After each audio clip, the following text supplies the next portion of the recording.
What's up, everybody? Welcome to the first rendition of Q&A with Big BAE. So I'm going to be short and sweet, so let's get to the first one. First question comes from Koopa_bro, and he's asking, what really makes a hooch come alive and feel authentic? I'm going to take that as a twofold question. So if we're talking about the hooch that I'm currently in, it just comes down to a very understanding wife and years of collecting stuff, not just the basic rifleman kit or stuff you use in the field, but stuff that you would see on bases, in talks, in offices, a lot of clerical stuff. Now, if you're talking about at events, that's very important. That's a great question. If we're going to talk about the squad bays for all the troopers that are hanging out and it's where all the Joes go, where they have their bunk space, keep all their gear, and they rest up between missions. What I like to see in a hooch, first off, guys hydrating at their bunks. So even if they're during their off time, they're drinking water. Off their phones is a big one. I would love to see them either resting or even reading a period book, which is pretty cool. But if you ever heard like the Unga Bunga tent in the past, where guys are goofing off,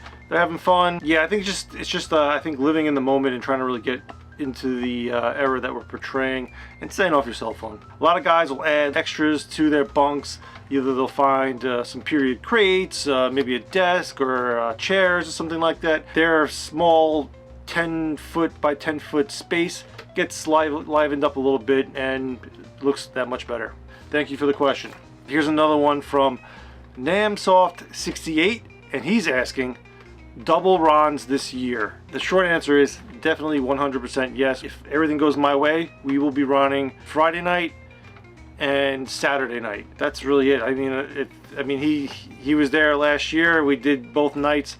We should be doing both nights again this year. So looking forward to that. Here's a question from Rob_Wiki. How bad are the farts in tents? Well, Rob Wiki, as somebody who's been a nominee of Gasman of the Year, you should know very well that the farts are pretty bad, depending on who you bunk with. Alright, so we got two questions here from the Gear Locker.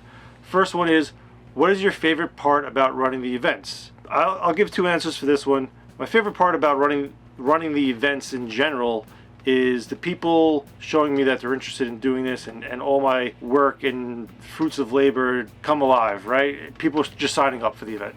That kind of keeps me going. At the actual event, yeah, the base life and all that is great, and I put a lot of time into planning all that stuff, all the activities, all the immersion, all the little details, but I really just love going out on patrols. That first step off out into the bush, that first patrol, to me, always the best time. You know, when the whole company's fully into the tree line and the base is out of sight, and now it's like, hey, we're going to be in the woods for the next 12 hours at a minimum. That to me is my favorite part of running these events. All right, so what gets you the most excited, amped up throughout? Again, I think it's really the people that register and show the interest that they want to attend these events.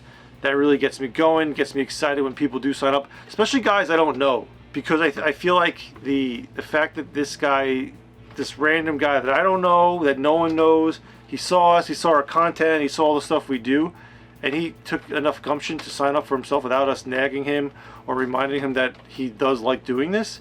To me, that is awesome. I just like the fact that these guys took a chance with us and want to attend our events. Alright, so here's another one from Alex Stramp. How do you decide when to go with an original or repro? That's a tough question. So I think it comes down to what's readily available or not. I know guys wear a lot of original boots. I still have a set of original boots that I've been wearing for a while, but I've started to phase in repro boots when I can. You know, you see guys with like lightweight rucksacks. They're all original. The repros are still there. They're still around, and I'll talk about that a little later. Yeah, that's tough. Like M56 gear is pretty readily available. The repros are out there, but I think the M56 gears, it's like, yeah, you can go with original. It's pretty hardy too. It's hard to mess it up, especially for like the capacity that we're using it at. Yeah, that's a good one, Alex. I would say, yeah, whatever's readily available, with a few exceptions, like the lightweight rucksack or tropicals, Arvins, which you are starting to see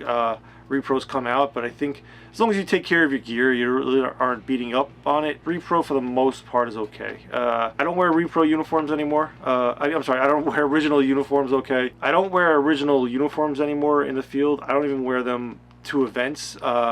Maybe for like a display or living history, I will, where I'm not really rolling around in the mud. For the most part, the repos I'm wearing. All right, what do you look for in a tent, and where do you find them?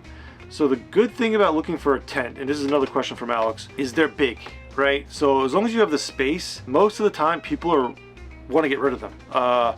So you can really shop around and find them pretty easily, and I would say pretty cheap. Like you could find a GP small under 200 bucks sometimes, because guys, they're just big and bulky. They take up a lot of room. So whether it's their wife is giving them a hard time to get rid of this thing, or the guy's getting out of hobby and he's just needs the garage space, you usually can luck out. You just got to know what you're looking for.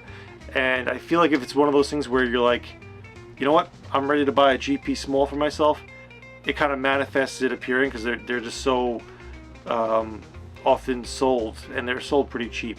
Now with complete poles is a different story.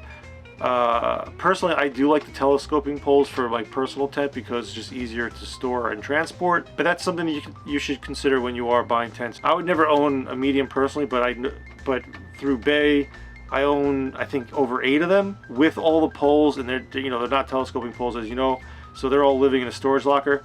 I think when it comes time to sell those tents, I probably won't have that hard of a time to sell them if the price is right. Last question is from an I. Miller 1983, and he's asking, best way to get a lightweight rucksack. Sorry Steve, you're gonna have to cut this or something. So I might be a good person to answer this question. I've bought 3 different rucksacks under 3 different circumstances. When I started the hobby way back when, close to 15 years ago, I needed a lightweight, and I just scoured the internet and waited for the best deal. I didn't jump on the first one I saw, so I did reenact, I think, 1 or 2 years without a lightweight rucksack. And I at that time I lived with my Arvin and I lived with my Tropical. A lot of the time I was NVA anyway, so I had an NVA ruck, and I went with that.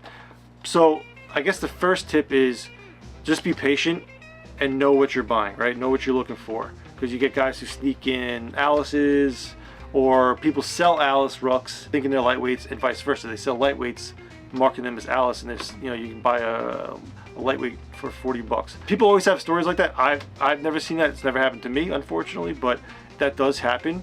So I think with the first one I bought, I just bought an eBay listing, or as a Facebook marketplace listing, and it was just the right price at the right time, and I bought it. I jumped on it. I didn't, lollygag. I messaged the guy and was like, here's the money, send it, done. The second one I bought was a little further down the line, where I was in the hobby for a while, and I'm running events at this point, so people do know who I am. They do know my name, and a guy approached me and asked if I needed a lightweight rucksack, and I said yeah, and he sold it to me for a really great price because he knew me. So I think part 2 of that answer is just once you're in the community, you start to know people will kind of look out for you. It'll pay off. So I think best advice for you in that respect is just get to know people, start networking. It's a hobby. It's a pretty small community, believe it or not, so people do know who's who. It may pay off in the long run, just not with lightweights, but any piece of gear. And the last part of that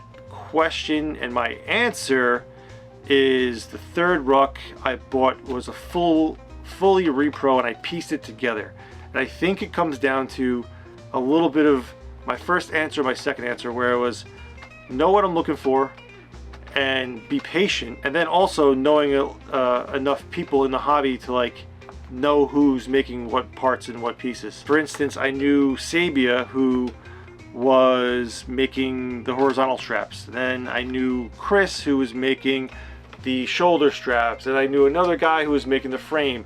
And then I knew that Saigon Logistics periodically makes them, so when they made them, I jumped on that first run that they made after X amount of years, and I got myself a fully fit, lightweight, all repro, and it looks pretty good. It looks, for what it is, it looks pretty good. So I hope that answers your question with 3 answers, but I think the best advice is just to be patient and don't buy it just because you're going to the field and it's your first week. You can live with a butt pack. I know people are gonna destroy me for saying that. The reenacting in general is seasonal, right? So don't go looking for a lightweight or at least a cheap price of one in the springtime when the season's just about to start. Wait around November, maybe even October, when it's like pretty much ending, especially with the Vietnam stuff. You know, the World War II kind of goes through until like early winter, but definitely look in the winter. I would say like November, December, January time, you probably will see prices go down, and that's across the board for most stuff, because people are just trying to get rid of extra gear in their inventory.